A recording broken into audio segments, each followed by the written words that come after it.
Good morning, world.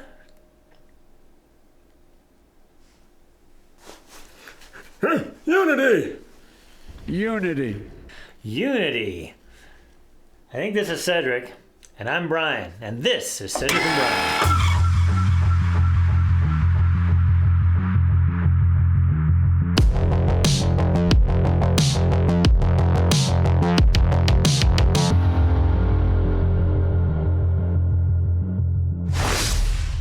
All right, I think you know what today's episode is going to be about. It's going to be about the unity that Joe Biden kept talking about in his inauguration. And you saw how enthralled Bernie was by that inauguration, right? I ran for president twice, and they're just being greedy. And my dad used to say, you can't ride two horses with one behind.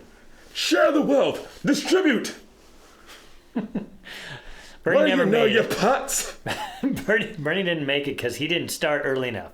Joe started when he was 30, and now he's 130, and he finally became president. I'll be 90 years old. I can still do it. Anyways, we're just having fun with you. We want to talk about Joe's inauguration. You want to take that off now, or you want to live with it? Can you see with my glasses? I might rock this. I like this style. It's pretty cool. Whew, my goodness. Hello, world. So at least Cedric wore his mask, unlike Joe did after he made his executive order to wear masks on federal property. Yet he didn't wear it at the Lincoln Memorial. I think we're going to see a whole bunch of "it's a damn shame" moments coming up. It's a damn shame. It's hot in the studio here today. Yeah. Jeez. You get to watch Cedric strip. No. Now. You want to take that off? Yes. All right. All right, here we go. All right, so we're going to start the actual show. Joe, what do you have to say? Unity. Exactly, unity. What? Unity. Come on, man. Queen Latifah has a great song, U-N-I-T-Y. U-N-I, they have to look it up. U-N-I-T-Y, unity. Did she sound like that when she She sang? sounds a little bit better, that's why she gets paid millions and I don't. Anyway, I'm such a hater. Anyway, I don't know how many of you made it through the inauguration. To be honest with you, my daughter had it on in the other room, and I think my beard's messed up today. I forgot to groom it. And it was hard to listen to. I'll admit I didn't watch it live. I went and watched some excerpts from it so we could prepare for our show. Did you watch it? I did, and I remember texting Brian. I said, hey, are you watching the inauguration? And he just sounded defeated. I was like, I can't watch it. I said, if we're going to continue with this Cedric and Brian YouTube channel, we have to watch this stuff for the next 48 months. But Well, it's not that I couldn't listen to Joe. I mean, I know it's going to be entertaining listening to Joe.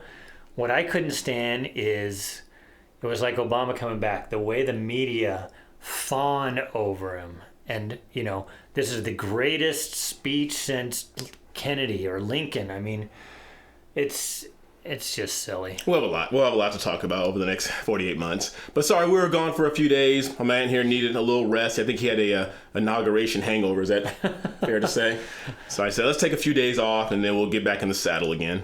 Yep. So we're hitting you in again with what, Joe? Unity. Exactly. Unity. But what kind of unity? That's a very nebulous term. It depends on who you're talking to as to what unity actually means. Yeah. I think, is unity, does that mean compromise? You come together, you unite, come to some kind of compromise? Or is it going to be like a dictator? You're going to unify under my message. And unfortunately, I think it's going to be the latter. I think so. They've already shown it with the second part of our episode is going to be on some of the executive orders. And, why not? If you're talking about unity, why not come out and see what you can do with the past administration and where you can kind of bring that together? And then obviously you're going to have a different vision of the country.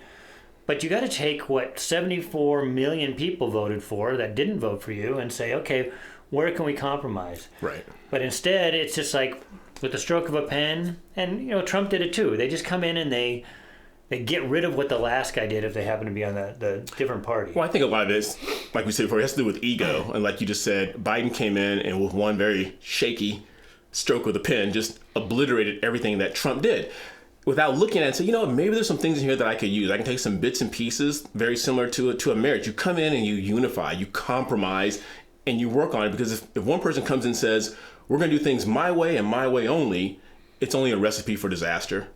And here's where we like things that are honest. We don't like the hypocrisy. When Trump came in, we knew he was going to do that because his whole message going in was how he was going to bring America back and make it more fair for businesses so businesses could come back. Mm-hmm. So we knew going in.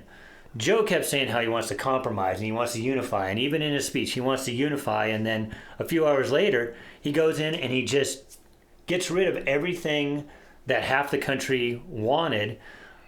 So again, like I said, unity. Well, let's watch this clip. You want to watch this clip? Yeah. How important is it the value of toleration and accepting of other people? It's the most important thing. Extremely important. This divisiveness in this country has become terrible. Be compassionate and understanding and be as supportive as you can. I think it's very important. Very important. Yeah, I think it's extremely important. Very important. I'll never understand fully why people spend all their time, trying to hate on one group. It's very important. I'm one of the most tolerant people because I'm one of the most empathetic people. Do Republicans have any value at all? No, they're delusional. I mean, they're literally delusional. I think they're disgusting. Monstrous. Mindless, Racist. Unity. How important is it for us to compromise on an issue? I think it's important. Yeah, super important. Yeah. Otherwise, how do we unify? Exactly. I do think it's important to find compromises. Unity. Being able to compromise and to come up with a solution is like the best thing you can do. I feel like the people in that position should compromise more. How important is the value of compromising to achieve unity? It's important. I mean, you do have to compromise. Unity. In unifying, should we compromise with one another in order to understand? Absolutely, yeah. And there are areas of common ground. Like what issue would you compromise on? I don't know. There are hundreds of them. For instance, the climate change. So there's a compromise to be had there. There is a compromise to be had, yes. They would give on cafe standards. That sort of you thing. Would give on fracking. Well, fracking is a touchy issue. Unity. Is there something you're willing to compromise on climate change to give the Republicans something they want? Carbon emissions. They could do something with that. So would you be willing to have a little more carbon emissions? No. Unity. Can you compromise on climate change? Absolutely not. Unity. Climate change, for example? Oh, no. No. Unity. No, 100% no. Is there a compromise to being had on abortion? No. No. Unity. On issues that are important to you, you really shouldn't compromise. Yeah. On issues that are important to you, you really shouldn't compromise. Right. Yeah. Okay, so maybe earlier I said compromising, but maybe now that you're making me see that, yeah. No. You can't compromise. We don't want to compromise. Unity. Unity, right? Taking on a, well, like you said before, you've always said this. You can go into Wikipedia and the definition can be changed in a heartbeat. So I think unity is going to be changed. Yeah, it's just this was just. So what was funny is I think these people on the street, you could tell by some of the questions, they didn't know that Ari, and I'll put the link for the actual video, the full video. I just took excerpts from it from Ari on the Streets, I think it's called. It's on Facebook, so you can go look at that whole thing. But a lot of these people, I think they thought that Ari was, a Democrat or a liberal. Right. So they would answer, and then he would feed them. And as you saw there, they went from, yes, I think compromise is the most important thing. And then when rubber met the road, it was like, we don't want to compromise. It was funny. It was, well, not funny, but last week we celebrated Dr. Martin Luther King Jr.'s birthday. And not that one day should be more important than the other, but that day is a day of unity. People talk about it. We should come together, embody what Dr. King talked about. But I heard from didn't hear from him, but I saw a lot of things posted on social media from people, I'd say on the left, basically talking to those of us who are on the right, who are conservative, or who are libertarian, saying that we had no right to put up any quotes from Dr. King. I'm like, where's the unity? Yeah. Like, why can't we can't use his quotes for this day, and now you're mad at us for using his quotes, but if we don't acknowledge them, we're racist. So it's the classic damned if you do and damned if you don't. Well, what's funny is we unify about his message about how we should see each other by the content of their character, not the color of their skin. And obviously, and what we'll go over later, Biden's whole agenda is putting people in their proper boxes by race. So we're the ones that actually have the higher ground, I think, when we quote Dr. Martin Luther King Jr., because that's what the world we want. That we envision that. We don't want to see color. But now we're called, well, not you maybe, but I'm called a racist if I say, well, I don't see color. Racist. Right. You have to see color because you have to lift people of color above, because that's the whole agenda of Joe. Right. So for those people who said that to you about MLK or about Republicans, it's like, I think you need to go study Martin Luther King and see what he actually preached. And it wasn't directed to me purpose, like you could see in their, what's it called, the story and Instagram or things like that. They said, I can't believe you guys are posting quotes from Dr. MLK and look at yourselves. And I'm thinking, what are we doing here? Yeah, that's what we preach. Yeah. Colorblind. Hey, look, people. And I know you probably won't get into this later, but even the inauguration, which you didn't watch, and I kept thinking, okay, what are the accomplishments? And I'll go through this really quick. Everything I kept hearing with Harris was like, we have our first Black, Asian, whatever the boxes she fit in, woman, vice president. And it was very important to know that the first Black president was also there in attendance.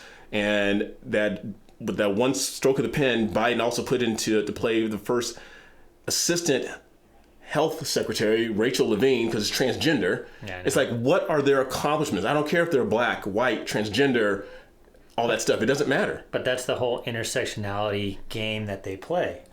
And that's exactly what I said. It's opposite of what Dr. Martin Luther King talked about. Again, we'll say it again. You judge people by the content of their character. You can't. Remember that old saying, don't judge a book by its cover? Now we're supposed to judge every book by its cover. Right. Right. And put those certain books where they need to be. Yeah. I don't bring this up too often, but it says in another favorite book of mine, in the first book of Samuel, it says that people look at the outward appearance and God looks at the heart. But we're so focused on outward appearance. That is like the main thing that goes on. Like, what do they look like? And then we'll talk about what they've done, if that even matters. Is that the book of Samuel L. Jackson? No. No, it's not. I'll read it to you sometime. Samuel L. Jackson would have a couple of choice words in it if it was his. I think there'd be a few F-bombs in there. Anyway, so I hope you got something out of that. We wanted to come back, a little levity with Cedric Burney over here. What do you know, you putz? He's going to have to get together with Eddie Murphy to learn how to do that Jewish accent better. Oh, I know. I'm working on it. But I have to say, don't be offended. It was a joke. Don't be offended. Our viewers don't get offended. Jeez. Why they're our viewers? Although, I don't know if did you see we had a comment come in and it was immediately taken down, but I caught it on the phone. It was the same guy who talked about us being just as racist as that. Yes. Yeah, anyway. Yes. So. And we always ask for examples. Like, I try and be nice during these. I say, okay, I am sorry, I apologize. Can you give me the example of what you're talking about? And then you hear nothing but crickets. No, he was busy calling us names. Yeah. He sent 3 and he deleted 1. Yeah. Where he just basically called us names. All right, before we get to some of the, and obviously we're not going to go over every executive order. You can go on the website and look at that. But we just want to clarify again why we did this episode, because the media and Biden and the whole administration, they can keep talking about unity and compromise, but as we can see, they're not willing to do it. They're only willing to do it if you unify under their plan, and that's not unity. Unity isn't forcing half the country just to agree with you. It's an open debate, and it's the reason why Parler got taken down, why they're taking so many people off of Facebook. We're hoping we can stay on YouTube because they don't want that other side. Just like in communist regimes, you take away any dissent and you've got this great unity, it's only because you've gotten rid of the half of the people that don't agree with you. So yes, you have a perfect unity and utopian society as long as you kill off half the people that don't agree with you. Right. So, and I brought this up to Brian a few times. I've had some well-meaning friends saying, well, why don't you and Brian go over to Parler, or why don't you go over to Rumble? And we tried Parler. Took it down. Well, and the thing that Parler is a bipartisan platform. Well, it's an open platform. They don't take anybody out. Yeah, but it seems like a lot of conservatives gravitated toward that. Only because they were being censored. Because they were being censored, and then they took that away. But like Brian, he said it to me because we talk about what we should do going forward. He goes, it's like, and for those of you who know, Brian is a chiropractor. It's like him going to a chiropractic convention and listening to a bunch of chiropractors. The whole term preaching to the choir is just kind of weird. So we want to be on YouTube where we get some of the comments from people who oppose us, so we can have some intelligent dialogue and try and unify and compromise and say, okay, I see what you're saying. Do you see what I'm saying? And maybe we can meet somewhere in the middle and talk about this, but hasn't really. Yeah, I don't understand how they think you can suppress dissenting ideas and still grow a society. You can't. I mean, you just stay stagnant if you're just preaching to the choir. Yet, for some reason, they want to do that. Again, I think it goes back to the whole utopian thing. Well, we just want, feel good and everything, everybody to agree with us. And it's just, that's not human nature, and it's not the United States of America. Yeah.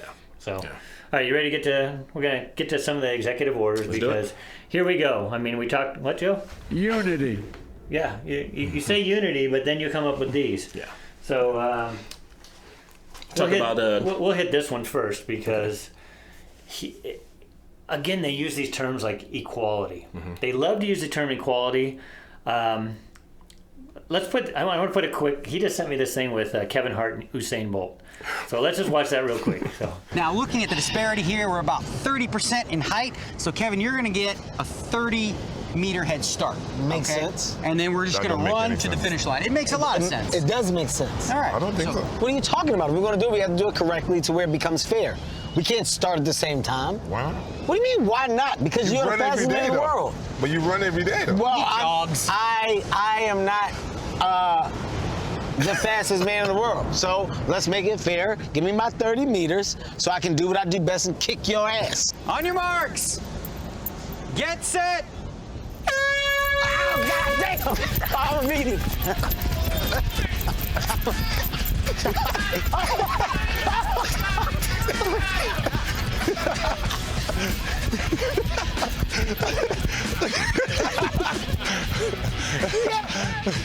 I told you it's fast, bro. I want this ass. Yeah, the fastest man in the world.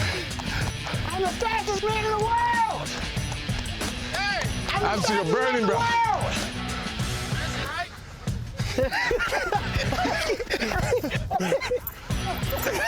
So I thought this was, it's a funny video. Kevin Hart's just a funny guy. Right. And it looks like Usain Bolt has a good sense of humor. Yeah. But basically, it's kind of what this equity stuff that they keep talking about. It's like they want to make sure that everybody finishes at the same time. So I thought what they should have done is found out exactly how fast Kevin Hart was, put him just enough ahead so they finish at the exact same time. Because that's what they want. They want equity. They want every outcome to be the same. That's going to make sports real fun, isn't it? Like months ago, we talked about everyone gets a participation trophy. Yeah. So, again, don't you think that Bolt should be honored for being the fastest person in the world? Or should we just stagger everybody so they all finish at the same time? Yeah, I know what you mean. And what if Kevin Hart, Kevin Hart's a pretty active guy, but what if they put, some out-of-shape old guy who never wants to work out, and they said, well, you get to start way up here, and then you finish at the same time. So that guy never had to work for it, yet he's going to finish at the same time. Right. That's what equity of outcome is you don't have to work for it. Right. Because the government's going to make sure that you finish at the same time. Yeah. Which leads us into one of the executive orders that has to do with transgender. And I know it's a little different subject, but it's all again in the world of equality and equity. Right. I don't know how it really does this, but on the left, because my mind doesn't work that way, but they're going to say that anything that's federally funded, you have to treat, in this case, boys that want to be girls or girls that used to be boys, and allow them to compete on the same playing field with girls' sports. And we did a video on this. Yeah. That's not fair. It's not fair at all. It's not fair at all. fairness. And That's we're not being sexist when we say And that. that's not biology. You always say you want to go by the science. Scientifically, there's some strong girls out there that are probably stronger than us, but in general, the hormones and the bone structure of men just makes them bigger and stronger than women. Yeah. We'll have to look this up, but for those of you've heard of Serena Williams, one of the greatest female tennis players of all time. And I can't remember the exact number. You're going to have to fact check me on this. But I guess they had her play against like the number 90 or 100th male tennis player. He mopped the court with her. Just mutilated her because he is bigger, stronger, faster than Serena Williams, who's an incredible female tennis player. Yep. But she just couldn't compete against a male. It wasn't fair. Yeah. Are there going to be those instances? Yes, like we said, I know a female runner who was faster than me, but she wasn't faster than other sprinters because she was one of the top sprinters in the country. Right. But she wasn't one of the top sprinters if you threw men in there. Right. So anyway, so that's, again, this is all in the same of unity, equality. So those words sound good. And it's the reason why people that don't pay attention to politics, they say, Joe just wants fairness. He just wants unity and equality. But as our last video showed with Ari, they don't want to compromise. Yeah. They just want you to unify around the idea. Yeah. And then let's go to the second. You got something else to say about that? No, just to irritate Brian because he loves to do this. He can edit it later. But since we're talking about sports, it'd be a nice segue to say congratulations to the two teams going to the Super Bowl, Tom Brady and his Buccaneers, who will be playing against Patrick Mahomes and the Chiefs. Oh, you think so, huh? Well, this comes out on Tuesday. I may be wrong, and he'll have fun with it. And then one of the other, we're only going to hit a couple here. So one of the other executive orders, again, for what, Joe? Unity. Yeah, for unity, is he basically just took an axe to the wall. And not only did he stop funding the wall, but his immigration plans are going to, it has nothing to do with Trump. It's going to hurt American citizens. He's going to increase, again, the porous borders, take away the wall, and then he's going to, what did he promise to give amnesty to 11 million? 11 million illegals. Yeah. So again, but they're working hard. Some of them are. And I feel bad, but again, they broke the law to get in here. I would rather have the people that actually waited in line get the jobs. But then you're getting people in here. In fact, we see it. We live in California. We see all these gangbangers from Mexico committing murder. And now they're not even going to be sent home. Right. And I was thinking about this last night as I was driving. I had an analogy.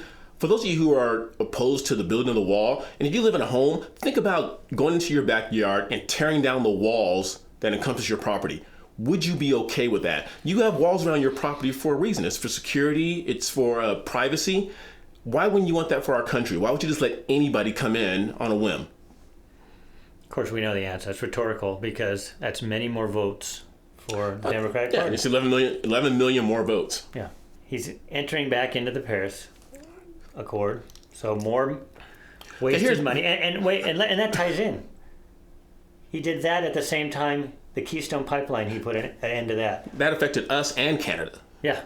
Even Trudeau, who's definitely not on the right, even he was pissed. Yeah. It just seems wrong because he's talking about, I want to bring jobs back to America, bring jobs back to America, bring jobs back to America, and with the stroke of a pen, he just killed 10,000 jobs. Yeah.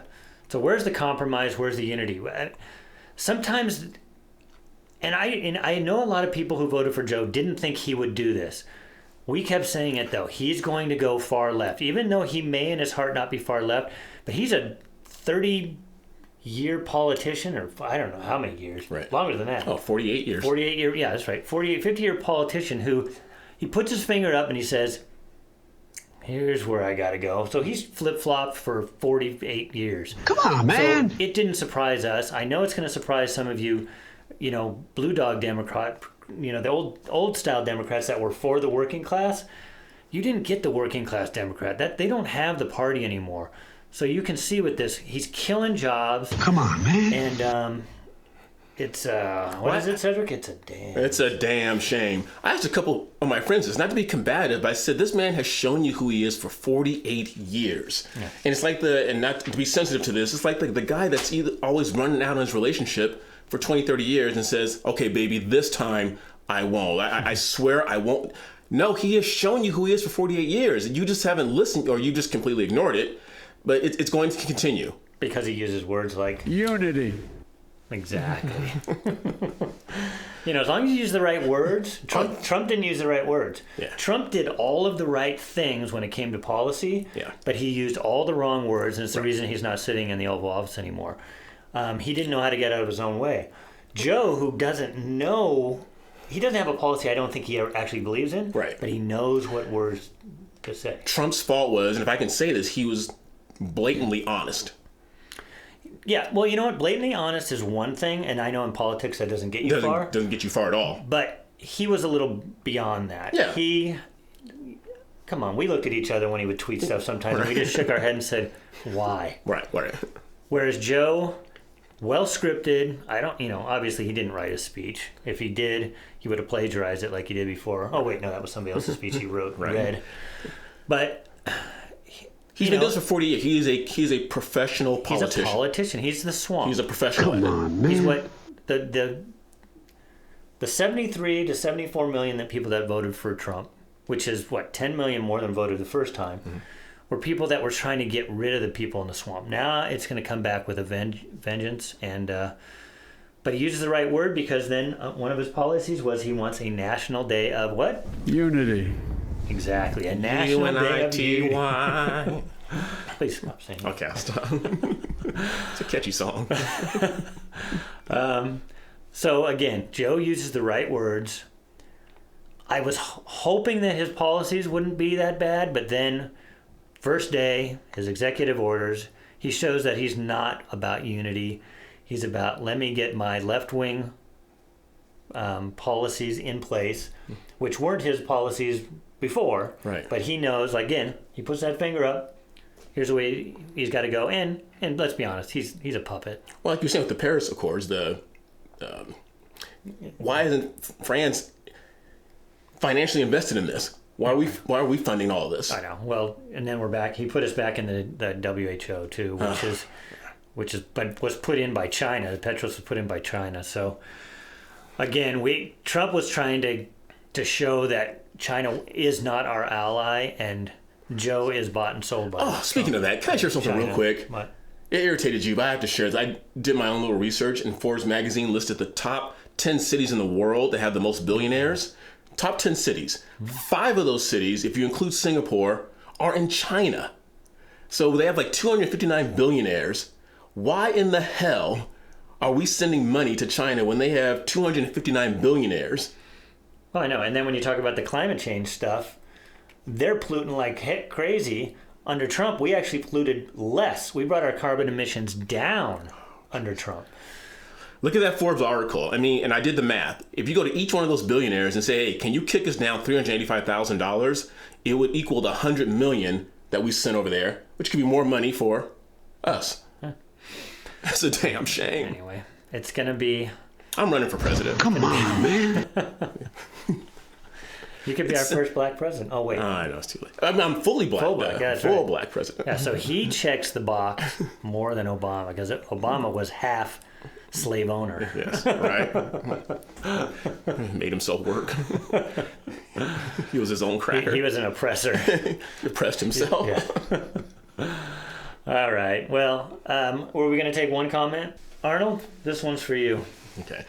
Brian, we did a video and talked about what Arnold said, his PSA announcement. Clown. Yes. And this person said, Arnold Schwarzenegger is the greatest, and I respect his opinion 1,000 times more than you guys.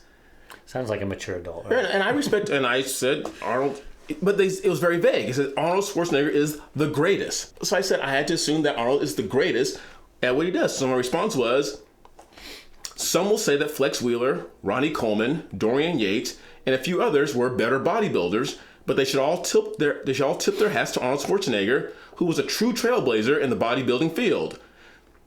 In my opinion, his expertise in that field should be respected. Thank you for watching and sharing your comment, because he was an incredible bodybuilder. Some say he was the greatest. How come you didn't have Lou Ferrigno in there, man? Lou Ferrigno wasn't in there, but he didn't say the greatest was. So he's a lot better, and he is better than you and I. Oh yeah. But you know that's not what he was talking about. But he didn't say what he was talking about. So I answered the question that was put out there. So thank you for that comment. We appreciate it. Yeah, that's it. What Cedric always says is, give us examples if you're going to say something so that we can answer you honestly. If you just put something vague, and like the other guy who didn't like our white supremacy one, or the one about the what are white people superior at? Right. Yeah, Cedric wrote him back and said, well, can you please let me know where we got it wrong so we can learn? So hopefully this guy comes back and says, oh, absolutely, I was just talking about bodybuilding. Yes. And if you're very vague, although I'm right there with English, classic smartass is one of my first languages too. So you will get that response. All right. Well, we're back with a new president. Yes. Fired up. Unity. Unity. Unity. Okay, I hope you guys enjoyed that. Hope things are going well for you this year. Make sure you like, make sure you subscribe, make sure you ring that bell, and make sure you share this video with everyone you know. Until next time, I'm Cedric. I'm Brian. We'll see you later.